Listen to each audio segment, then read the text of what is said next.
നീ എന്ന ലഹരി. രചന മഹിമ പ്രതാപ്. അവതരണം Shahul Malayil. Editing Faisal C M Noonjeri. Get out. ഓ, രാവിലെ തന്നെ വെട്ടുപോത്ത് അലർച്ച തുടങ്ങിയല്ലോ എന്റെ കർത്താവേ. ശോ, പാവം കാവടി തുള്ളി പോയ ചെറുക്കനാ ഇപ്പൊ പോകുന്ന പോക്കണ്ടോ എന്റെ കർത്താവേ. കാറ്റഴിച്ചു വിട്ട ബലൂൺ പോലെ. ജോവിന, വെട്ടുപോത്തിന്റെ ചീത്ത മുഴുവൻ കേട്ട് ആവശ്യനായി ക്യാബിൻ ഡോർ തുറന്നുകൊണ്ട് ഇറങ്ങി വരുന്ന ജീവയെ നോക്കിക്കൊണ്ട് ഞാനൊന്ന് സ്വസ്ഥമായി ആത്മഹതിക്കുമ്പോഴാണ് കാട്ടാളൻ എന്റെ പേര് വിളിച്ച് അലറുന്നത്. എന്റെ കർത്താവ്, ഇങ്ങേന്റെ തൊണ്ടയിൽ ആംപ്ലിഫയർ വല്ലതും ഉണ്ടോ? അല്ലേലേ ബാസുള്ള സൗണ്ടാ, അതിന്റെ കൂടെ ഓർക്കാപ്പുറത്തുള്ള അലർച്ചയും. വെട്ടുപോത്തിന്റെ അലർച്ചയിൽ എന്റെ കയ്യിൽ നിന്ന് താഴേക്ക് വീണ ഫയൽസ് എല്ലാം നിലത്തുനിന്ന് പെറുക്കിയെടുക്കുന്ന കൂട്ടത്തിൽ ഞാൻ കർത്താവിനോട് പിറുവിറുത്തു. ഇപ്പൊ നിങ്ങൾ കരുതും ഞാൻ എന്താ ഇതൊക്കെ ആ കാട്ടാളനോട് പോയി പറയാത്തതെന്ന്. അത് നിങ്ങൾ കരുതുന്ന പോലെ ആ സാധനത്തിന് പേടിച്ചിട്ടൊന്നല്ല. പിന്നെന്താ, കർത്താവ് വെറുതെ ഇരിക്കുമല്ലേ, അപ്പൊ പുള്ളിക്ക് ഒരു ടൈം പാസ് ആയിക്കോട്ടെ എന്ന് കരുതിയാ. അതുമല്ല, കർത്താവുമ്പോ ആ വെട്ടുപോത്തിന്റെ കൂട്ടി കിടന്ന് കാറിക്കൂവി മനുഷ്യന്റെ ചെവി പൊള്ളിക്കൂല. ജോവിന, ഇങ്ങനെ ഞാനിന്ന് വീണ്ടും അലറിൽ തുടങ്ങി. മനുഷ്യന് സ്വസ്ഥമായിട്ടൊന്ന് ആത്മഹതിക്കാനും സമ്മതിക്കൂല. ഞാൻ ദേഷ്യത്തോടെ ഫയൽസ് എല്ലാം വാരിക്കൂട്ടി നെഞ്ചോടിയേർത്ത് അടക്കി പിടിച്ച് അകത്തേക്ക് കയറി. എന്റെ കണ്ണുകളിലേക്ക് ഉറ്റുനോക്കി ഒരു പുരികം ഉയർത്തി താഴ്ത്തിക്കൊണ്ട് അങ്ങേര് ഗൗരവത്തോടൊന്ന് മൂളിയതും ഞാൻ ഒന്നില്ലെന്ന പോലെ ചുമലുകൂച്ചി കാണിച്ചു. ഇത്ര നേരം എന്റെ മുഖത്തുണ്ടായിരുന്ന കലിപ്പ് എവിടെ പോയി എന്റെ കർത്താവേ. മോശം റിയലി മോശം. ചുണ്ടുകൂർപ്പിച്ച് പിടിച്ചുകൊണ്ട് കർത്താവിനോട് പരിഭവം പറഞ്ഞുകൊണ്ട് ഞാൻ നേരെ നോക്കിയത് എന്നെ തന്നെ നോക്കിയിരിക്കുന്ന കാട്ടാളന്റെ മുഖത്തേക്കാണ്. ആദ്യമൊന്ന് പരുങ്ങി കളിച്ചെങ്കിലും ആ ഇളം കാപ്പി കണ്ണുകളുടെ നോട്ടത്തിന് മുമ്പിൽ അധിക നേരം പിടിച്ചെടുക്കാൻ സാധിക്കാത്തതിനാൽ ഞാൻ മുഖം കുനിച്ചുകൊണ്ട് കയ്യിലിരുന്ന ഫയൽസ് എല്ലാം കാട്ടാളന്റെ ടേബിളിലേക്ക് വെച്ചുകൊണ്ട് മെല്ലെ പറഞ്ഞു, സർ സൈൻ. ഒന്ന് അമർത്തി മൂളിക്കൊണ്ട് കാട്ടാളം ഫയൽസ് എല്ലാം അങ്ങേറ്റ അടുത്തേക്ക് നീക്കി വെച്ചു. കുറച്ചു നേരം കൂടി ആ തിരുമോന്ത നോക്കിന്നിരുന്നെങ്കിൽ ഇവിടെ നിന്നൊരു ചുംബന സമരം നടന്നേനെ. ഓ എന്റെ കർത്താവേ, നീ കാത്തു. മനസ്സിൽ പറഞ്ഞുകൊണ്ട് ഞാൻ ആശ്വാസത്തോടെ നെടുവീർപ്പെട്ടു. ഈ ഫയലിൽ കുറച്ച് കറക്ഷൻസ് ഉണ്ട്. ആ ക്യാഷ് ഫ്ലോ സ്റ്റേറ്റ്മെന്റിൽ എററുണ്ട്, അത് കറക്റ്റ് ചെയ്യുക. Okay sir. ഞാൻ അറിയാമേലായിട്ട് ചോദിക്കുക, ഇങ്ങനെ ആരുവാ? ഒരു ക്യാപിറ്റൽ രാമൻ. എനിക്ക് തന്നെ വായി നോക്കേണ്ടോണ്ട് മാത്രം ഇപ്പൊ ഞാനൊന്നും പറയുന്നില്ല, അല്ലെ തനിക്ക് കാണിച്ചു തന്നെ ഈ ഞാൻ ആരാണെന്ന്. മനസ്സിൽ നന്നായിട്ട് അങ്ങേരെ സ്മരിച്ചുകൊണ്ട് പുറമേ വിനയം വാരി വിതറിയുള്ള ഒരു ചിരി അങ്ങേർ കൊടുത്തുകൊണ്ട് ഞാൻ ആ ഫയൽ ടേബിളിൽ നിന്ന് എടുത്തു. ജോവിന, ഫയൽ എടുത്തുകൊണ്ട് തിരിഞ്ഞാൻ അങ്ങേരുടെ അലർച്ചയിൽ വീണ്ടും ഞെട്ടിപ്പോയി. ഇങ്ങേരെ ഞാൻ കടപ്പല്ലിൽ കടിച്ചു പൊട്ടിച്ച് ചുണ്ടിൻ കീഴിൽ പിറുവിരുത്തുകൊണ്ട് ഞാൻ അങ്ങേരെ ചോദ്യഭാഗത്തിൽ തിരിഞ്ഞു നോക്കി. അപ്പതേ കാട്ടാളുവിനെ ചോദ്യഭാഗത്തിൽ നോക്കിയിരുന്നു. ചേടാ, ഇതെന്ത് കൂത്ത്? ഇങ്ങേര് കിടന്ന് കാറി പൊളിച്ചിട്ട് ഏതാണ്ട് ഞാൻ അങ്ങേര് നോക്കി അലറി വിളിച്ച പോലെയുള്ള എക്സ്പ്രഷൻ ഇട്ടിരിക്കുന്നു. എവിടെ പോവാ നീ? Do that corrections right now. Revolving ചെയറിലേക്ക് ഒന്നുകൂടി ചാഞ്ഞിരുന്നോണ്ട് കാട്ടാളം പറഞ്ഞതും. ഇപ്പൊ തന്നെ ചെയ്യാം സർ. അതാ ഞാൻ ക്യാബിൻ. എങ്ങോട്ടും പോകുന്നില്ല, ഇവിടെ ഇരുന്ന് ചെയ്യുക. Right in front of me and now itself. ഞാൻ മുഖത്ത് വിനയം വാരി വിതറി ഉത്തരം പറഞ്ഞുകൊണ്ടിരിക്കുമ്പോഴാണ് കാട്ടാളൻ ഇടക്ക് കയറുന്നേ. വാട്ട്? അങ്ങേര് പറഞ്ഞിട്ടും ഞാൻ അവിടെ തന്നെ ഇന്ന് താളം ചവിട്ടുന്ന കണ്ടിട്ടാണ് എന്തോ എന്നെ നോക്കി ഗൗരവത്തോടെ ചോദിച്ചു. അല്ല സർ, പിന്നെ ലക്ഷങ്ങളും മുടക്കി ആ ക്യാബിൻ പണി തേക്കുന്ന എന്തിനാ? ഞാൻ എനിക്കായി തന്നിരിക്കുന്ന ക്യാബിനിലേക്ക് വിരൽ ചൂണ്ടിക്കൊണ്ട് സംശയത്തോടെ ചോദിച്ചു. ടേബിളിലെ പേപ്പർ വെയിറ്റ് ശക്തിയിലൊന്നുകൂടി ടേബിളിലേക്ക് തന്നെ അടിച്ചുകൊണ്ട് അങ്ങേര് നല്ല ഭാഷയിൽ മൊഴിഞ്ഞതും ഞാൻ വേഗം ഫയൽ എടുത്തുകൊണ്ട് സോഫയിലേക്ക് പോയിരുന്നു. അയ്യേ, ഇങ്ങേര് കൊച്ചു സായിപ്പൊന്നല്ല, തനി കച്ചറ കൂതറ. ഓ, കൊടുങ്ങല്ലൂർ പൂരത്തിന് ഇങ്ങേര് വിളിച്ചാൽ മതി, ഭരണിപ്പാട്ടിനുള്ള വാക്കുകൾക്കൊന്നും ക്ഷാമം വരൂല. ഓ എന്റെ കർത്താവേ, ചെവി വല്ല ഹാർപ്പിക്കോ പെനോയിലോ ഇട്ട് കഴുകണം. ചെവിക്കുള്ളിൽ ചൂണ്ടുവരിട്ട് കറക്കിക്കൊണ്ട് ഞാനൊന്ന് വിശ്വസിച്ചു.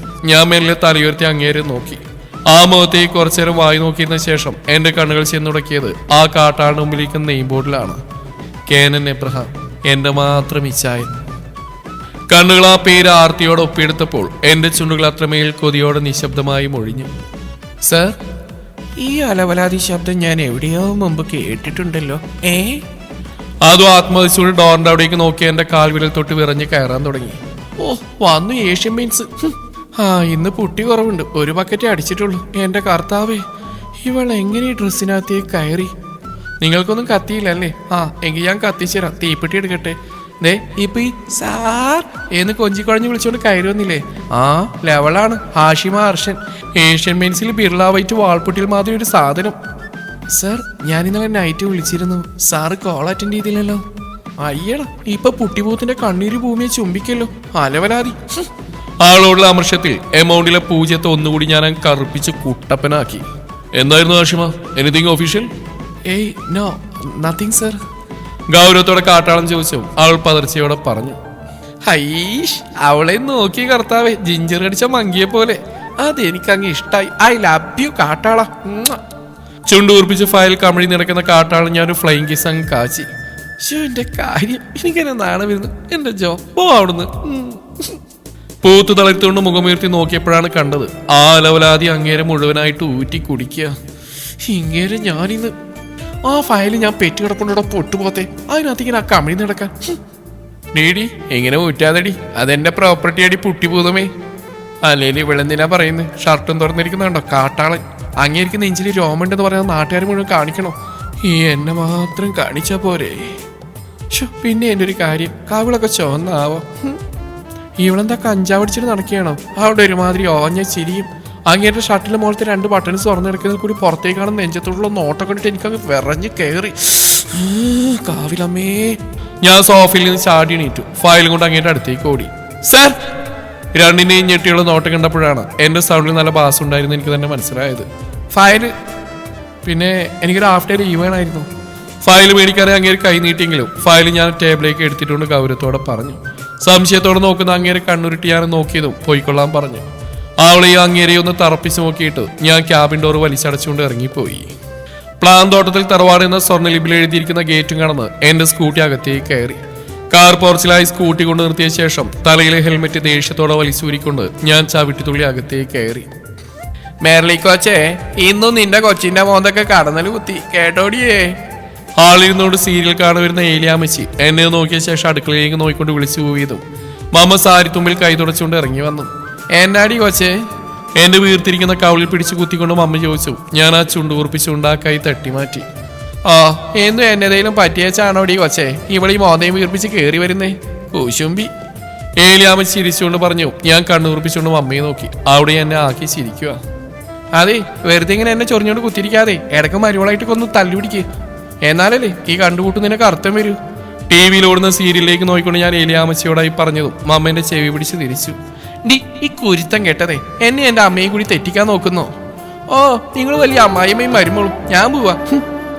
രണ്ടിനെയും കൂർപ്പിച്ച് നോക്കി പറഞ്ഞുകൊണ്ട് ഞാൻ ചവിട്ടി തുള്ളി റൂമിലേക്ക് പോയി. നിങ്ങൾ ആരാ നിങ്ങളുടെ വിചാരം? ബെഡിൽ കിടന്ന് കാട്ടാളുടെ ഫോട്ടോയിലേക്ക് നോക്കിക്കൊണ്ട് ഞാൻ ദേഷ്യത്തോടെ ചോദിച്ചു. ഷർട്ടും തുറന്നിട്ട് നടക്കുക, എന്നാ പിന്നെ ഒരു music with body massage show കൂടി കാണിക്കടോ കാട്ടാളാ. അത് ഞാൻ നിന്നെ ഒന്നും കാണിക്കുന്നില്ല എന്റെ പെണ്ണെ. പറയുന്നതിനൊപ്പം തന്നെ ആ കൈകൾ എന്റെ ഇടുപ്പിൽ കൂടി ചുറ്റി വരിഞ്ഞതും ആ ശരീരം എന്റെ പുറത്തേക്ക് അമർന്നത് ഒരുമിച്ചായിരുന്നു. ആ കിടപ്പിലൊരു സുഖം തോന്നിക്കൊണ്ട് മാത്രം ഞാൻ കുതിരാതെ അടങ്ങിക്കിടന്നു. ജോ കാറ്റുപോലെ അത്രക്ക് പതിയെ എന്റെ ഈ ചായന്റെ സ്വരം, എന്നും എന്നെ കൊതിപ്പിക്കുന്ന, വിവശയാക്കുന്ന, എന്നിൽ എന്തൊക്കെയോ മോഹങ്ങൾ നിറക്കുന്ന എന്റെ മാത്രം ഈ ചായന്റെ സ്വരം. ആ കൈകൾ എന്റെ ഇടുപ്പിൽ കൂടുതൽ മുറുകിയതും ഞാൻ ഒന്നുകൂടി ഈ ചായന്റെ ഉള്ളിലേക്ക് പമ്മിക്കിടന്നു. ആ ചുണ്ടുകൾ എന്റെ പിൻകഴുത്തിൽ അമർന്നു. എന്റെ പരിഭവവും കുശുമ്പും എല്ലാം പമ്പ കടന്നുപോയി. ആ ചെറു ചൂടുള്ള അതരങ്ങൾ പിൻകഴുത്തിൽ നിന്നും തെന്നി നീങ്ങുന്നറിഞ്ഞതും ഞാൻ വേഗം ഈ ചായൻ അഭിമുഖമായി തിരിഞ്ഞിടന്നുകൊണ്ട് ആ നെഞ്ചിലേക്ക് മുഖമമർത്തി. ജോ കാതിൻ തുമ്പിൽ കടിച്ചു നുണഞ്ഞുകൊണ്ട് ഈ ചായം വിളിച്ചു. ഞാനൊന്ന് കുറുകിക്കൊണ്ട് മെല്ലെ മുഖമുയർത്തി നോക്കി. എന്റെ ചൂണ്ടുവിരൽ ഈ ചായന്റെ ആ വിരിഞ്ഞ നെറ്റിയും കട്ടിയുള്ള വില്ല് പോലെ വളഞ്ഞ പുരികവും നീണ്ടു വിടർന്ന മൂക്കും പിരിച്ചുവെച്ച കട്ടി മീശയും കടന്ന് അല്പം കറുപ്പ് വളർന്ന വയലറ്റ് നിറമുള്ള ആ ചുണ്ടുകളിലേക്ക് എത്തി നിന്നു. സിഗരറ്റ് വലിയുണ്ടാ? എത്ര പറഞ്ഞാലും കേൾക്കില്ല, വെട്ടുപോത്ത്. നിന്റെ ഇച്ഛാനലിയോടി, നീ ഒന്ന് ക്ഷമിക്കുക. ആ ചുണ്ടിൽ മെല്ലെ തഴുകിക്കൊണ്ട് ഞാൻ ഓർത്തും അവിടുന്ന് മറുപടി വന്നു. ഞാൻ കണ്ണുകളുയർത്തി നോക്കിയപ്പോൾ എന്നെ നോക്കി കള്ളച്ചിരിച്ച് കിടക്കുക. ആ നോട്ടവും കിടപ്പൊക്കെ കണ്ടപ്പോ എനിക്കങ്ങ് എന്തോ പോലെ, നസ്രിയ പറഞ്ഞ പോലെ, ഈ അട്ടിവയറ്റില് മഞ്ഞ് വീണ സുഖം. ആഹാ, എന്റെ കൊച്ചങ്ങ് ചുവന്നു തുടങ്ങിയല്ലോ. അതിന് ഞാൻ നിന്നെ ഒന്നും ചെയ്തില്ലല്ലോ പെണ്ണേ. ഒന്നും മിണ്ടാണ്ടിരിക്കും മനുഷ്യ. ഇപ്പൊ തന്നെ ബാക്കിയുള്ളതിനോട് മുഖയർത്തി നോക്കാൻ പറ്റുന്നില്ല. അപ്പോഴാ ഞാൻ മനസ്സിലോർത്തതും ഞാൻ ഇനിയും മിണ്ടും. എന്നിട്ട് രാത്രി മുഖത്ത് നോക്കാൻ പറ്റായിക്കൊന്നുമില്ലല്ലോ. ഞാൻ മനസ്സിലോർത്തും ഈ ചായന്റെ പതിഞ്ഞ ചിരിയോടുള്ള മറുപടിയും എത്തി. അത് അപ്പ ഇരുട്ടല്ലേ? ഒരാവേശത്തിക്കാരി പറഞ്ഞതാ. നീ ചായ ചിരിക്കല്ലേ? എന്റെ പെണ്ണെ. ഈ ചായന്റെ പൊട്ടിച്ചിരിയേട്ടൻ ഞാൻ കണ്ണുറപ്പിച്ചുകൊണ്ട് പരിഭവത്തോടെ പറഞ്ഞു. സത്യം പറ മനുഷ്യ, നിങ്ങളാ മെന്റലല്ലേ? ഇച്ചായന്റെ ഷർട്ടിന്റെ കോളർ കുത്തിപ്പിടിച്ചുകൊണ്ട് ഞാൻ ചോദിച്ചു. അങ്ങേരെന്നെ ഇവളിതെന്ത് കോക്കനട്ടായി ചോദിക്കുന്നേ എന്ന രീതിയിലുള്ള ഒരു നോട്ടം. ഓ, ഈ മറ്റേത് മനസ്സിലെല്ലാം കണ്ടുപിടിച്ച് പറയൂലേ? മെന്റലിസ്റ്റ് ആണോ കവി ഉദ്ദേശിച്ച്? ചിരിയോടെ ഇച്ചായൻ ചോദിച്ചു. ഞാൻ ചമ്മൽ പുറത്ത് കാണിക്കാതാണെന്നുള്ള രീതിയിൽ തലയാട്ടി. എന്റെ പെണ്ണെ പൊട്ടിച്ചിരിച്ചുകൊണ്ട് ഇച്ചായൻ മലർന്നു കിടന്നു. ഞാൻ ആ ദേഹത്തേക്ക് വലിഞ്ഞ് കയറി. ഷർട്ടിന് വിടവിൽ കൂടി കാണുന്ന നെഞ്ചിൽ അമർത്തി കടിച്ചു. എന്നെ ഒന്ന് ആത്മതിക്കാനും സമ്മതിക്കില്ല. എന്നിട്ട് ഞാനെന്തിനൊന്ന് പറഞ്ഞ അപ്പൊ കിണിയും. മനസ്സിൽ ചിന്തിച്ചുകൊണ്ട് ദേഷ്യത്തോടെ മുഖമുയർത്തി നോക്കിയ ഞാൻ ഇച്ചായന്റെ ആ കാപ്പിക്കണ്ണുകളിലെ പാവം കണ്ട് അറിയാതെ ഒന്ന് പതറിപ്പോയി. ഞാൻ വിളിച്ചു തുടങ്ങും മുമ്പ് ഇച്ചായൻ എന്റെ ചുണ്ടമർത്തി ഞെരിച്ചു. ആ പ്രവൃത്തിയിൽ എന്റെ കണ്ണുകൾ എന്റെ അനുവാദത്തിന് പോലും കാത്തു നിൽക്കാതെ മെല്ലെ കൂമ്പി അടഞ്ഞു. ഇച്ചായന്റെ ചുടുനിശ്വാസം എന്റെ ചുണ്ടിൽ തട്ടുന്നതറിഞ്ഞതും ഞാനൊന്നുകൂടി ഇച്ചായനിലേക്ക് പതുങ്ങിക്കിടന്നു. ഇച്ചായന്റെ കട്ടിമീശ എന്റെ മേൽ ചുണ്ടിനെ കുത്തി നോവിച്ചതും എന്റെ ശരീരം തളർന്നു പോയ പോലെ തോന്നി എനിക്ക്. ഇച്ചായന്റെ ചുണ്ട് എന്റെ ചുണ്ടിലേക്ക് അമർന്നതും കേച്ചാ ആ ശബ്ദം കേട്ടതും ഞങ്ങൾ രണ്ടും ഞെട്ടിപ്പിടഞ്ഞുകൊണ്ട് ബെഡിൽ നിന്ന് ചാടി എഴുന്നേറ്റ് ഡോറിന്റെ ഭാഗത്തേക്ക് നോക്കിയത് അവിടെ ആരെയും കണ്ടില്ല. തുറന്നു കിടക്കുന്ന ഡോറിലേക്കും അങ്ങയുടെ മുഖത്തേക്ക് ഞാനൊന്ന് തറപ്പിച്ച് നോക്കി. കാട്ടാളൻ എല്ലാം ഒപ്പിച്ചു വെച്ചിട്ട് തലയുറിയുന്നു. ഡോർ അടയ്ക്കാനുള്ള ബോധം പോലും നിങ്ങൾക്കില്ലേ മനുഷ്യ? അത് പിന്നെ ഒരു ആവേശത്തിന്റെ പുറത്ത്. ഞാൻ ദേഷ്യത്തോടെ ചോദിച്ചു. അങ്ങേര് മുഴുവൻ പല്ലും കാണിച്ച് കിണിച്ചുകൊണ്ട് പറയുന്നു. ആവേശം? ഞാൻ എന്റെ കർത്താവ്യ ആ കുരിപ്പ്. ഈ ചായനോട് കോർക്കാൻ നിന്നപ്പോഴാണ് റൂമിൽ നിന്ന് ഇറങ്ങിപ്പോയ സാധനത്തെ കുറിച്ച് എനിക്ക് ബോധം വന്ന്. എന്റെ അലർച്ചയായിട്ട് ഈ ചായനും ബെഡിൽ നിന്ന് ചാടി ഇറങ്ങി ബാത്റൂമിലേക്ക് പോകാൻ തുനിഞ്ഞു. അയ്യടാ, അങ്ങനെ മോനിപ്പോ രക്ഷപ്പെടണ്ട. ആ കുരിപ്പിനെ പിന്നെയും സഹിക്കാം, പക്ഷെ നിങ്ങളുടെ പെങ്ങളെ അതൊരു മര്യാദക്ക് എന്റെ കൂടെ വന്നോ? അതും പറഞ്ഞ് മുങ്ങാൻ നോക്കി ഇച്ചാനയും വലിച്ചുകൊണ്ട് ഞാൻ താഴേക്ക് പോയി. ആ, എന്റെ ഊഹം തെറ്റിയില്ല. കുരിപ്പ് മുഖം കുറിപ്പിച്ച് ഡൈനിങ് ടേബിളിന്റെ മണ്ട കയറി ഇരിക്കുന്നുണ്ട്. ഇവൻ എന്താ നിന്ന് പരിങ്ങി കളിക്കുന്നേ? അമ്മച്ചിയുടെ ഇച്ചൂട്ടിന്റെ മുഖത്തിന് എന്നാരും തെളിച്ചക്കറവ്. എന്നാ പറ്റിയടാ? അമ്മച്ചിയുടെ ചോദ്യം കേട്ടതും ഞാൻ ചേച്ചിയുടെ അളിയന്റെ മുഖത്ത് നോട്ടം മാറ്റിക്കൊണ്ട് കഴിക്കാനായി ചെയർ വലിച്ചിട്ടിരുന്നു. എനിക്ക് ഭയമ്മച്ചി, ഞാൻ ബെറ്റെവിടെയും പോവാ. എഡ്മൺ എന്ന ഇച്ചൂട്ടൻ കുഞ്ഞിക്കാവൾ വീർപ്പിച്ചു. കുഞ്ഞിച്ചുണ്ടുകൾ പുറത്തേക്ക് ഒന്നിക്കൊണ്ട് ദേഷ്യത്തോടെ പറഞ്ഞു. അതെന്നാടാ അമ്മച്ചിയുടെ കൊച്ചു അങ്ങനെ വർത്തമാനം എന്നാ പറയുന്നേ? അമ്മച്ചി ഒരു ഉരുളച്ചോറ് കുറുമ്പന്റെ വായിലേക്ക് വെച്ചു കൊടുത്തോണ്ട് ചോദിച്ചു. അത് ചെറുക്കൻ ചോറ് ചാകാൻ ബുദ്ധിമുട്ടുകൾ എന്തോ പറയാൻ വരുവാ. കർത്താവേ, ഇത് ഞങ്ങൾക്കുള്ള പണിയാണേ. ഈ മമ്മിയുണ്ടല്ലോ പപ്പയുണ്ടല്ലോ ഇവർക്ക് ഞെച്ചല്ലോ അമ്മച്ചി. ഞാൻ ഇവരെ കളിച്ചാൻ വിളിച്ചാന്ന് കഞ്ച് പോയപ്പോ ഇവര് ഉമ്മരിക്കായിരുന്നു. അത് ഈ പപ്പ മമ്മിയെ കേരി പിരിച്ചു. എനിക്ക് മാത്രം തന്നില്ല. ഇവര് എന്നെ കൂട്ടാതെ കേരി പിരിച്ച് കെട്ടുന്നു. ചെറുക്കന്റെ പരിഭവം പിടിച്ചുള്ള വർത്താനം കേട്ടതും ഞാൻ കരയണോ ചിരിക്കണോ എന്നറിയാത്ത അവസ്ഥയിൽ ഇച്ചായനെ നോക്കി. അവിടെ ഇത് തന്നെ അവസ്ഥ. രണ്ടിനോട് ഞാൻ പറഞ്ഞേച്ചില്ലയോടോ താന്തോന്നികളെ, ആ കഥയെങ്കിലും അടച്ചേച്ച് വേണം നിന്റെ ആക്രാന്തം തീർക്കാനെന്ന്. ഏലിയാമച്ചി കുരിപ്പിന് ചോറുരുള കൊടുത്തുകൊണ്ട് ഇച്ചാനെയും അളിയനെയും നോക്കി ഗൗരവത്തോടെ പറഞ്ഞു. ഞാൻ പിന്നെ അതൊന്നും മൈൻഡ് ചെയ്യാൻ പോയില്ല. കാരണം ചേച്ചി കളിയാക്കാൻ വരൂല എന്നൊരു സമാധാനമുണ്ട് ഇപ്പോൾ. അല്ലെങ്കിൽ ഇത് പറഞ്ഞ അന്നത്തെ ദിവസം മൊത്തം എന്നെ ആ പിശാചി നാണം കെടുത്തിയേനെ. പക്ഷെ ഇന്നത്തെ ദിവസം എനിക്ക് കർത്താവ് തന്ന മോളെ കെനീന എബ്രഹാമേ, മോനെ ജെഫ്രി മാത്യുവേ തരാൻ കേട്ടോ. ചേച്ചിയെ അളിയനെയും മാറി മാറി നോക്കിക്കൊണ്ട് ഞാൻ മനസ്സിൽ ചിന്തിച്ചുകൊണ്ട് ഊറിച്ചിരിച്ചു. അവരെന്നെ നോക്കി നല്ല വെടുപ്പായി വെളുക്കെ ചിരിച്ചു കാണിച്ചു. ദിവസങ്ങൾ കഴിയും തോറും എനിക്കെന്റെ ഇച്ചാനോടുള്ള പ്രണയം, ഇഷ്ടം, സ്നേഹം, കൊതി, ആഗ്രഹം, മോഹങ്ങൾ അങ്ങനെയെല്ലാം കൂടിക്കൊണ്ടിരുന്നു. ഇച്ചായൻ എനിക്കൊരു ലഹരിയായി മാറി. ഇച്ചായൻ എന്ന ലഹരിയിൽ ഞാൻ ഓരോ ദിവസം കഴിയും തോറും അഡിക്റ്റ് ആയിക്കൊണ്ടിരുന്നു. ഇച്ചായനെ കാണാതെ, ആ പതിഞ്ഞ സ്വരത്തിലെ ചിരി കേൾക്കാതെ, ആ അലർച്ച കേൾക്കാതെ, ആ വിരലുകളുടെ കുസൃതി അറിയാതെ ശ്വാസമെടുക്കാൻ പോലും എനിക്ക് ബുദ്ധിമുട്ട് തോന്നി തുടങ്ങി. അത് പിന്നെ പ്രേമിച്ചുകൊണ്ട് നടന്ന കാലത്തും അങ്ങനെയായിരുന്നല്ലോ.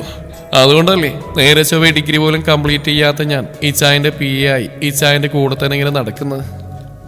കുറെ നേരം ഞാൻ ശ്രദ്ധിക്കുന്നു. ഇച്ചായന് രാവിലെ മുതൽ വല്ലാതെ ഡിസ്റ്റർബാണ്. ഇച്ചായന്റെ മുഖത്ത് അസ്വസ്ഥത കണ്ട് ഇരിപ്പുറയ്ക്കാതെ, ഓഫീസാണെന്ന് പോലും ഓർക്കാതെ ഒരു 100 പ്രാവശ്യം ഇച്ചായന്റെ ക്യാബിൽ ഞാനിന്ന് കയറി ഇറങ്ങി. ഞങ്ങളുടെ റിലേഷൻ ഓഫീസിൽ ആർക്കും അങ്ങനെ അറിയില്ല. കാരണം ഇച്ചായന് ബിസിനസ് ഫീൽഡിൽ നിറയെ ശത്രുക്കളുണ്ട്. അത് പിന്നെ ഈ കാട്ടാളുടെ സ്വഭാവത്തിന് ഇല്ലാതിരുന്നെങ്കിലേ അത്ഭുതമുള്ളൂ. ഇച്ചായന്റെ ജീവനല്ലേ ഞാൻ. അതുകൊണ്ട് ശത്രുക്കളുടെ നേട്ടത്തിന് വേണ്ടി അവരെന്നെ വെച്ച് ഇച്ചായനോട് കൊമ്പോർത്താലായിരുന്നു ഇച്ചായന് പേടി. ഇച്ചായന്റെ ഉള്ളിലെ പേടി മനസ്സിലായതുകൊണ്ട് ഞാനും ഞങ്ങളുടെ ഈ ബന്ധം പരസ്യമാക്കണമെന്ന് വാശി പിടിച്ചില്ല. എന്നാൽ ഇന്നത്തെ എന്റെ വെരികിന്റെ കൂട്ട് നടത്തം കണ്ട് ഓഫീസിലെ ചിലർക്കെങ്കിലും കാര്യം കത്തിയിട്ടുണ്ടെന്ന് തോന്നുന്നു. ജോ, ഇതൊന്നുകൂടി ഒന്ന് പറഞ്ഞു തരുമോ? പിന്നിൽ നിന്ന് ആദർശിന്റെ ശബ്ദം കേട്ടതും ഞാൻ ഇച്ചായന്റെ ക്യാബിനിൽ നിന്ന് ഓട്ടം മാറ്റിക്കൊണ്ട് ചെറുചിരിയോട് അവന്റെ നേർക്ക് തിരിഞ്ഞു. ഓഫീസിലെ പുതിയ എംപ്ലോയിയാണ് ആദർശ്. ജോയിൻ ചെയ്തിട്ട് ഒരാഴ്ച തികഞ്ഞിട്ടില്ല. അതുകൊണ്ട് തന്നെ ആൾക്ക് സംശയങ്ങൾ കൂടുതലാണ്. അതെല്ലാം പറഞ്ഞു കൊടുക്കുന്നത് ഞാനും.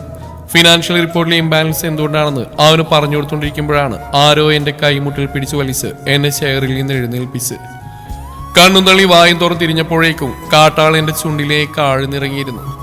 ഓഫീസിലാണല്ലോ നിൽക്കുന്നതെന്ന് ഓർത്ത് ഞാൻ കുതിരിയെങ്കിലും ഇച്ചായന്റെ മേൽച്ചുണ്ട് എന്റെ കീഴ്ചുണ്ടിനെ പൊതിഞ്ഞപ്പോൾ ആ സിഗരറ്റ് ചുവയുള്ള ചുണ്ടുകളുടെ ലഹരിയിൽ മറ്റെല്ലാം മറന്നുകൊണ്ട് ഞാനും അലിഞ്ഞു ചേർന്നു.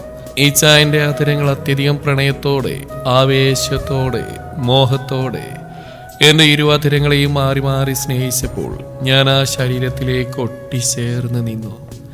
ദീർഘനേരത്തിനു ശേഷം ഇച്ചായന്റെ ചുണ്ടുകൾ എന്റേതിൽ നിന്ന് വേർപ്പെട്ടിട്ട് പോലും ഞാനൊരു മായിക ലോകത്തെന്ന പോലെ കണ്ണുകൾ അടച്ചുകൊണ്ട് ഇച്ചായനോട് പറ്റിച്ചേർന്ന് അങ്ങനെ നിന്നു.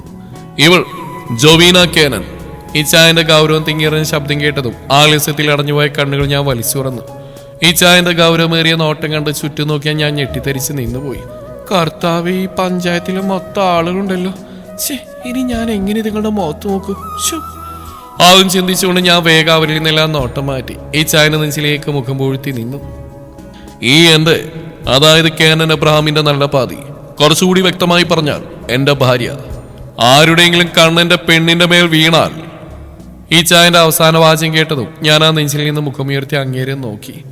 എങ്ങേരിത് എന്ത് തേങ്ങ കർത്താവ് ഈ പറയുന്നേ? എന്നെ ആര് നോക്കിയെന്നാ? ഓ, ചുമ്മാതല്ല, ആശാൻ ഇന്ന് മൂഡ് ഓഫ് ആയിരുന്നേ. ഒരു ചിരിയോടെ ഞാൻ ആ നെഞ്ചിലേക്ക് ചാഞ്ഞുകൊണ്ട് ഷർട്ടിന് വിടവിൽ കൂടി കാണുന്ന രോമൻ തിങ്ങി നിറഞ്ഞ നെഞ്ചിൽ അമർത്തി മുത്തി. ആറ് മനുഷ്യ അങ്ങോട്ട്. എന്നെ ചുറ്റി വരിഞ്ഞ ഇച്ചായന്റെ കൈകൾ അടർത്തി മാറ്റിക്കൊണ്ട് ഞാൻ ദേഷ്യത്തോടെ പറഞ്ഞു.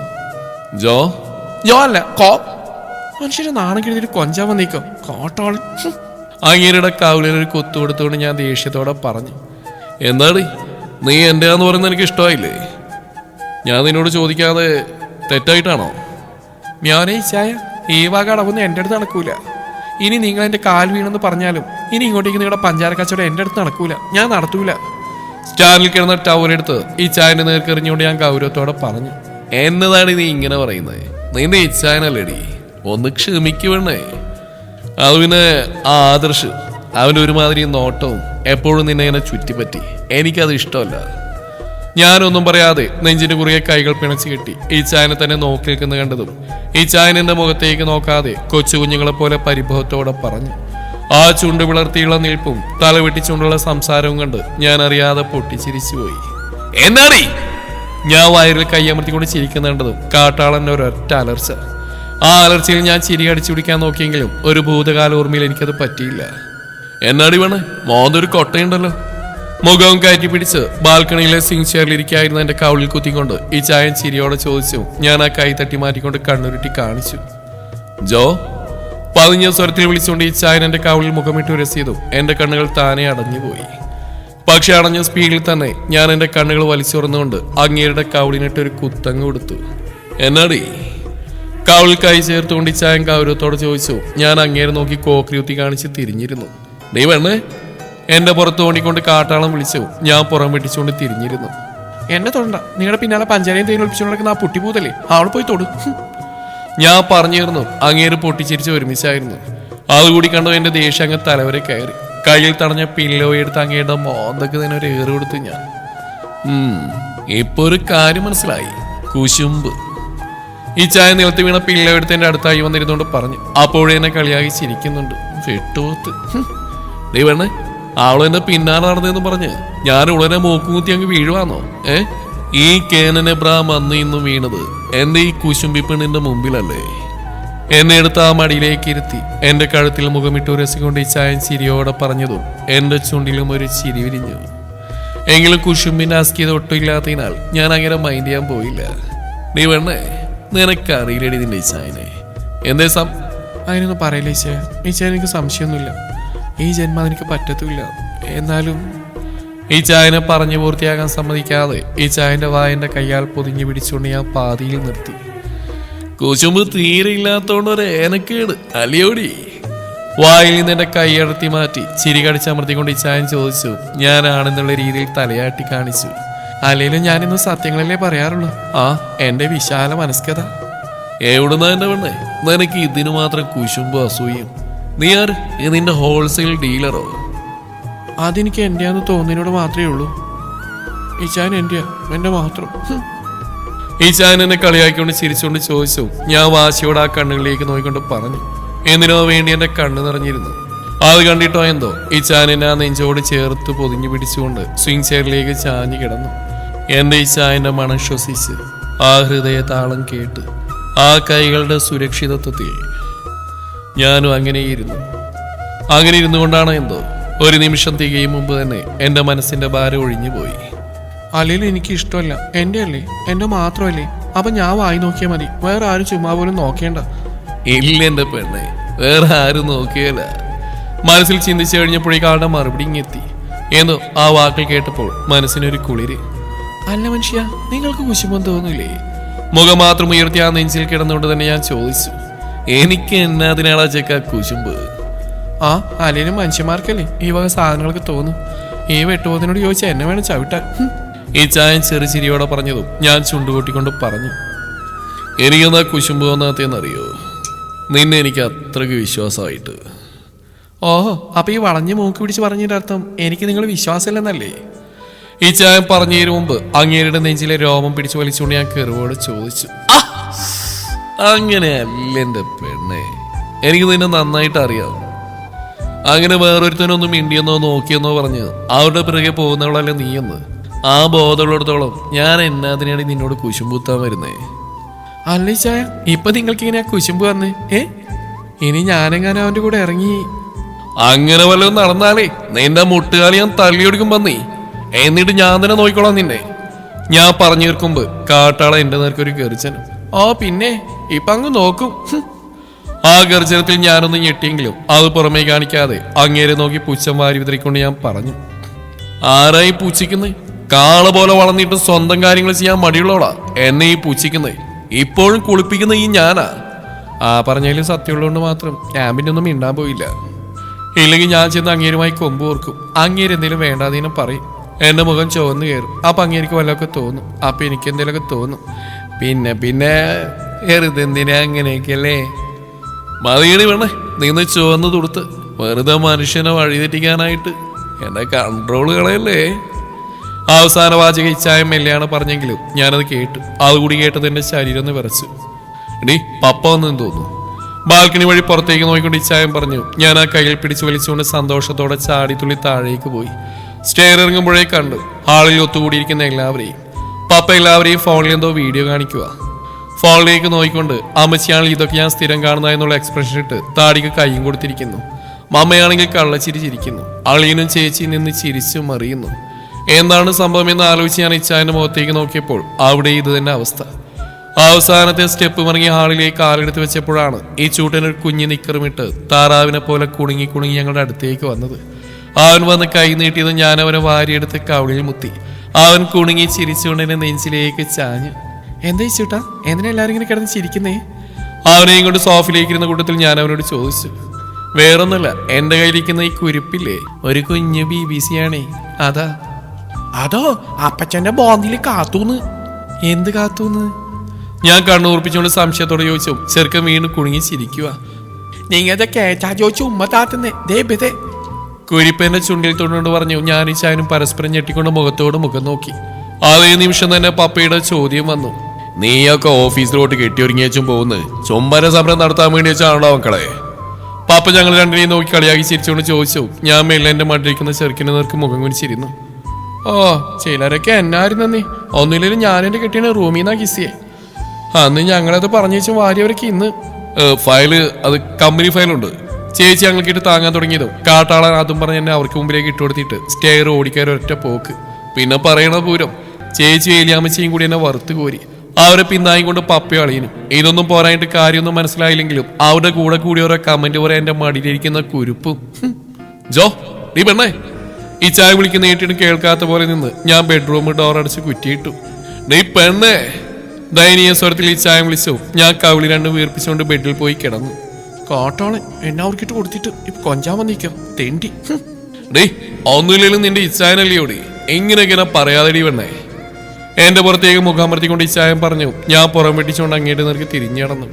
നേ മനുഷ്യ, എന്നെ കെട്ടിയാണെന്ന് ഞാൻ നോക്കൂല. എന്റെ അടുത്ത് എങ്ങനെ കൊഞ്ചിക്കുഴയാൻ വന്നാലുണ്ടല്ലോ. ദേഷ്യത്തോടെ അത്രയും പറഞ്ഞ് അങ്ങേറ്റ അടുത്ത് നിന്ന് ഇറങ്ങി നീങ്ങി ബെഡിന്റെ അങ്ങേറ്റത്തായി ഞാൻ പോയി കിടന്നു. ജോ, ഞാൻ അമ്മച്ചിയുടെ റൂമിൽ പോയി കിടക്കണോ? ഭീഷണി പോലെ ഞാൻ ചോദിച്ചു. ഈ ചായ നല്ല കുട്ടിയായിട്ട് ഓടിപ്പോയി ലൈറ്റ് ഓഫ് ചെയ്ത് ബെഡിന്റെ മറ്റേറ്റത്തായി വന്ന് കിടന്നു. കുറച്ചു കഴിഞ്ഞതും പുറത്ത് മഴ പെയ്യുന്ന ശബ്ദം കേട്ടതും ഞാൻ ഓടിപ്പോയി ജനൽ തുറന്ന് നോക്കി. പുറത്ത് മഴ തകർത്ത് പെയ്യുന്ന കണ്ടതും എന്റെ കണ്ണുകൾ വിടർന്നു. ഞാൻ ഓടിപ്പോയി ചായൻ്റെ അടുത്തായി മുട്ടുകുത്തിയിരുന്നു. ഇച്ചായോ? ഞാൻ അങ്ങോരെ കുലുക്കി വിളിച്ചു. വെട്ടുപോത്ത് ഉറങ്ങിയിട്ടൊന്നുമില്ല. ഇത് പകരം വീട്ടോ കള്ള പന്നി. കാട്ടാളാ എണീക്കാൻ. മലന്ന് കിടക്കുന്ന അങ്ങയുടെ വയറിൽ കയറിയെന്നുകൊണ്ട് ഞാൻ വിളിച്ചിട്ടും അങ്ങേരൊന്ന് മൂളിയത് പോയിട്ട് കണ്ണിന് മറച്ചിരുന്ന കൈ പോലും എടുത്തു മാറ്റിയില്ല. ഓഹോ, അത്രക്കായം. ഇതിപ്പോ ശരിയാക്കി തരാം. മനസ്സിലാതും ചിന്തിച്ചുകൊണ്ട് ഞാൻ മെല്ലെ ഇച്ചായന്റെ നഗ്നമായ നെഞ്ചിൽ കൂടി വിരലോടിച്ചു. ആ ശരീരം ഒന്ന് വിറച്ച പോലെ എനിക്ക് തോന്നി. ഞാൻ മെല്ലെ കുനിഞ്ഞു. ഇച്ചായന്റെ മുഖത്തിന് അഭിമുഖമായി എന്റെ മുഖം കൊണ്ട് ചെന്നു. ഇച്ചായ പതിഞ്ഞ സ്വരത്തിൽ ഞാൻ വിളിച്ചത് ഇച്ചായൻ കണ്ണിൽ നിന്ന് കൈയെടുത്ത് മാറ്റിക്കൊണ്ട് എന്റെ കണ്ണുകളിലേക്ക് ഉറ്റുനോക്കി. ഇച്ചായൻ ഉറങ്ങിയോ? ഇച്ചായ ഉറങ്ങിയോ? സൈഡ് ടേബിളെ മൂന്നിലാമ്പിന്റെ വെട്ടത്തിൽ ഇച്ചായന്റെ മുഖം ഒരു പൂർണ്ണ ചന്ദ്രനെ പോലെ എനിക്ക് തോന്നിച്ചു. ഞാനൊന്നുകൂടി ഇച്ചായന്റെ മുഖത്തേക്ക് എന്റെ മുഖം അടുപ്പിച്ചു. ശേഷം എന്നെ വീണ്ടും വീണ്ടും എപ്പോഴും എന്നും കൊതിപ്പിക്കുന്ന ആ വയലറ്റ് നിറമുള്ള ചുണ്ടുകളിൽ മെല്ലെ വിരലിഴച്ചു. എന്റെ വിരലുകൾ ഇച്ചായന്റെ ചുണ്ടിൽ നിന്ന് നടന്നു മാറിയ നിമിഷം ഇച്ചായൻ പില്ലോയിൽ നിന്ന് തലയുയർത്തി എന്റെ ചുണ്ടുകളെ കവർന്നിരുന്നു. ആഹാ, ഇപ്പൊ നിങ്ങൾക്ക് അറിയാൻ എണീക്കാനല്ലേ കാട്ടാളാ? സത്യം പറഞ്ഞാൽ കുറച്ചു നേരത്തെ പരാക്രമണത്തിന് ശേഷമാണ് അങ്ങേര് ജാട കാണിച്ച് കിടക്കുമായിരുന്നല്ലോ എന്ന് എനിക്ക് ബോധം വന്ന്. പക്ഷെ ഞാൻ പറഞ്ഞൊന്നും കേൾക്കാതെ അങ്ങേരെന്നെ മറിച്ചിട്ട് വീണ്ടും എന്റെ ചുണ്ടിനെ ലക്ഷ്യമാക്കി മുഖം താഴ്ത്തിയതും ഞാൻ വാ കയ്യാൽ മൂടിക്കൊണ്ട് അങ്ങേരെ കാൽ കൊണ്ട് ചവിട്ടി. വലിയ പത്രാസാണിച്ച് കിടന്നല്ലേ, അതുകൊണ്ട് ഇത്രയേ ഉള്ളൂ. മര്യാദയ്ക്ക് എന്നെ ബുള്ളറ്റിൽ റൈഡ് കൊണ്ടുപോ. കൂർപ്പിച്ചു നോക്കുന്ന അങ്ങോരുടെ മീശയിൽ പിടിച്ചു വലിച്ചുകൊണ്ട് ഞാൻ ഗൗരവത്തോടെ പറഞ്ഞു. നിന്റെ കെട്ടിയവനോട് പോയി പറയടി പന്നി. ആ വെട്ടുപത്തിനോട് തന്നെ ഞാൻ പറഞ്ഞു. അങ്ങേരെന്നെ നോക്കി പൂച്ചിച്ചു. ഞാൻ അതിന്റെ ഇരട്ടിപ്പൂച്ചം വാരി ഉതിരിക്കൊണ്ട് പറഞ്ഞു. അങ്ങേരെന്നെ ഒന്ന് തറപ്പിച്ച് നോക്കിയിട്ട് തിരിഞ്ഞു കിടന്നു. ഈച്ചായ, എന്റെ ചക്കര ഈച്ചായനല്ലേ, എന്റെ പഞ്ചാരയല്ലേ, എന്നെ ഒന്ന് കൊണ്ടുപോകും. തേ മഴ. ഈ ചായന്റെ മണ്ട കൂടി തന്നെ ബെഡിന്റെ അപ്പുറത്തെ സൈഡിലേക്ക് മറിഞ്ഞുകൊണ്ട് ഈ ചായന്റെ കവിളിൽ പിടിച്ചുകൊണ്ട് ഞാൻ കൊഞ്ചി. കുറെ നേരം എന്നെ നോക്കി കിടന്ന ആ ചുണ്ടിലൊരു കള്ളച്ചിരി വിരിയുന്ന ഞാൻ കണ്ടു. അത് കണ്ടത് സന്തോഷത്തോടെ ആ ചുണ്ടിൽ അമർത്തി മുത്തിക്കൊണ്ട് ഞാൻ ബെഡിൽ നിന്ന് ചാടി എണീറ്റു. ഒപ്പം ഈ ചായനും. കോരി ചൊരിയുന്ന മഴ, തണുപ്പുള്ള രാത്രി, ബുള്ളറ്റ്, എല്ലാത്തിനു മുകളിലായി എന്റെ മാത്രം ഇച്ചായൻ. ഈ ചായനെ വരിഞ്ഞു മുറുക്കി ഒരണ്ണാൻ കുഞ്ഞിനെ പോലെ ആ പുറത്തേക്ക് ഒട്ടിച്ചേർന്നിരുന്നുകൊണ്ട് ഈ മഴയെ ആസ്വദിക്കുമ്പോൾ ലോകം പിടിച്ചടക്കിയ സന്തോഷമായിരുന്നു എനിക്ക്. ഐ ലവ് യു ഇച്ചായ. ആ സന്തോഷത്തിന്റെ ഫലമായി ആ പേമാരിയെ തോൽപ്പിക്കും വിധം എന്റെ ശബ്ദ നിശബ്ദത്തിലേക്ക് ആഴ്ന്നിറങ്ങി. ഒപ്പം തന്നെ എന്റെ ഇച്ചായന്റെ ഹൃദയത്തിലേക്കും. തോന്നിയാസം കാണിച്ചു അവനിരുന്ന് തുമ്മുന്നുണ്ടോ? ഏലിയാമ്മച്ചിയുടെ ശകാരം കേട്ടതും എന്റെ കണ്ണുകൾ നിറഞ്ഞു. ഞാൻ നിറഞ്ഞ കണ്ണുകൾ ഉയർത്തി ഇച്ചായനെ നോക്കിയപ്പോൾ ആ വയ്യായികയുടെ ഇടയിലും എന്നെ നോക്കി കണ്ണു ചിമ്മി ചിരിച്ചു. ഒന്നുമില്ലെന്ന് പറയും പോലെ അതുകൂടി കണ്ടോ ഞാൻ കരഞ്ഞുപോയി. അടുത്ത് നിന്ന് മോങ്ങുന്നുണ്ടോ? രാത്രി രണ്ടു കൂടി മഴയെ തോൽപ്പിക്കാൻ ഇറങ്ങിയതും പോരാ, ഞാനൊന്നും പറയുന്നില്ലേ. എന്നെ ഈ ചായനെയും മാറി മാറി നോക്കിക്കൊണ്ട് അമ്മച്ചി പറഞ്ഞു. ഞാൻ കെറുവോടെ അമ്മച്ചിയെ നോക്കി ചുണ്ടുകൂട്ടി കാണിച്ചു. എടാ ചെറുക്ക, ദേ ആവി പിടിക്കേ, പനിക്കൂർക്കയിട്ട വെള്ളം നല്ലതാ. പുട്ടുകൂടെ ഈ ചായന്റെ മുമ്പിലേക്ക് കൊണ്ടുവച്ചുകൊണ്ട് മമ്മ പറഞ്ഞു. ഈ ചായൻ അനുസരണയോടെ തലയാട്ടി. ഈ ചായൻ ബെഡ്ഷീറ്റ് എടുത്ത് തലവഴി മൂടി ആവി പിടിക്കാൻ തുടങ്ങിയതും അമ്മച്ചിയും അമ്മയും കൂടി അടുക്കളയിലേക്ക് പോയി. അത് കണ്ടു ഞാൻ മെല്ലെ ആ ബെഡ്ഷീറ്റിനുള്ളിലേക്ക് നൂണ്ട് കയറി. കൊച്ചിതമ്മാടി ഒന്നാമതേ മേലാതിരിക്കുക. ആ പെണ്ണ് ബോധമില്ലാതെ അതിനകത്ത് കയറിയെന്നും പറഞ്ഞു. അതിനൊന്നും ചെയ്തേക്കല്ലേ. അതെങ്ങനെയാ? അപ്പച്ചന്റെ അല്ലേ കൊച്ചുമോൻ? അവസാന വാചക അമ്മച്ചി പതിഞ്ഞ ചിരിയോടെ പറഞ്ഞു. ഞാനും ഇച്ചായനും പരസ്പരം മുഖത്തോട് മുഖം നോക്കി ചിരിച്ചു. മാറി കിടക്ക വേണ്ടേ, പനി പിടിക്കും. ഇച്ചായന്റെ കൂടെ ബെഡിലേക്ക് കയറി കിടന്നു. എന്നെ അകത്തി മാറ്റിക്കൊണ്ട് ഇച്ചായൻ പറഞ്ഞു. സാരില്ല, എന്റെ ഇച്ചായനല്ലേ. അതും പറഞ്ഞുകൊണ്ട് വാശിയോടെ ഇച്ചായൻ പുതച്ചിരുന്ന ബെഡ്ഷീറ്റിനുള്ളിലേക്ക് ഞാൻ നുഴഞ്ഞു കയറി. എന്നെ തന്നെ കണ്ണി വെച്ച് മാതിച്ചായ നോക്കിയെടുക്കുന്നുണ്ടതും ഞാൻ സംശയത്തോടൊന്ന് മൂളി. എന്നെ അത്രയ്ക്ക് ഇഷ്ടമാണ് ഇടി വേണ്ടേ? ആ ചോദ്യം ചോദിക്കുമ്പോൾ ഈ ചായന്റെ ക്ഷീണം തിങ്ങി നിറഞ്ഞ കണ്ണുകളൊന്ന് വിടർന്നു. ഒത്തിരി ഒത്തിരി. എത്ര? ആ കണ്ണിൽ അമർത്തി മുത്തിക്കൊണ്ട് ഞാൻ പറഞ്ഞതും ഈ ചായൻ കുസൃതി ചിരിയോടെ ചോദിച്ചു. അല്പം സാഹിത്യകരമായി പറഞ്ഞ കുറുമ്പോടെ ഞാൻ പറഞ്ഞു നിർത്തി ആ കണ്ണിലേക്ക് നോക്കിയതും ഈ ചായനും അതേ ഭാഗത്തോടെ എന്റെ കണ്ണുകളിലേക്ക് നോക്കിക്കൊണ്ട് ചോദിച്ചു. നീ എന്ന ലഹരിയിൽ ഒരിക്കലും ഒരു മോചനമില്ലാതെ അടിമപ്പെട്ട് കിടക്കാൻ എനിക്കിഷ്ടം. ഈ ജന്മവും ഇനി വരും ജന്മങ്ങളിലും. ആ കാപ്പി കണ്ണുകളിലേക്ക് ഉറ്റുനോക്കിക്കൊണ്ട് പതിഞ്ഞ സ്വരത്തിൽ ഞാൻ പറഞ്ഞു നിർത്തുമ്പോൾ ഈ ചായൻ ബെഡ്ഷീറ്റ് ഞങ്ങൾ ഇരുവരുടെയും തലവഴി മൂടിയിരുന്നു. ആ പുതപ്പിൻ കീഴിൽ ഈ ചായന്റെ ഓരോ കോണിലും ഒരു ലഹരിയായി ആളിപ്പടരുമ്പോൾ പടിഞ്ഞാറെ അസ്തമയ സൂര്യൻ ഞങ്ങളുടെ റൂമിൽ വിതച്ച അതേ ചെഞ്ചുവപ്പ് എന്റെ മുഖത്തും പടർന്നിരുന്നു.